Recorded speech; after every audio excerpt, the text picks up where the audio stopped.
A lot of people write to us na ang kino-complain in-laws.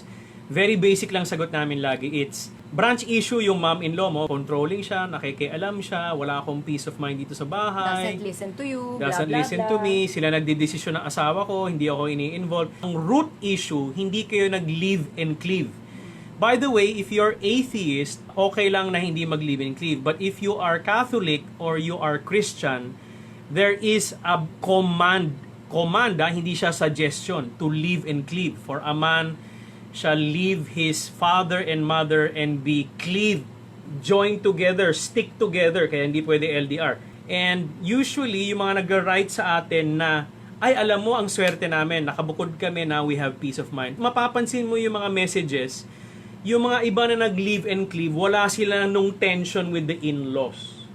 Live and cleave meaning to leave the Na family bumukod. home. Merong isang situation sa in-laws, sabi nila, RM, bumukod kami, pero may problems pa rin kami sa in-laws. Nakakatawa siya because nag-live and cleave sila, pero nasa kapitbahay lang sila. Ito yung bahay ng parents. Pero nakatira sila sa tabi. Sabi sa marriage seminar natin, di ba? When you live and cleave, kailangan tatlo daw. You should live physically, emotionally, and then financially. So, technically, naka-live and cleave sila. Nangangapit bahay pa rin yung mother-in-law. Exactly. Nanggugulo pa rin. So, kasi magkalapit yung bahay. Minsan may mga problems emotionally, hindi pa bumukod from the mother-in-law.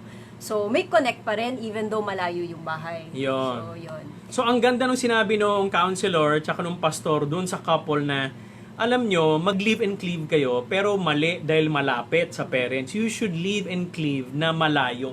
Kailangan yung bahay nyo hindi easily accessible ng parents, Accessible. yung couple, which is very un-Filipino, di ba?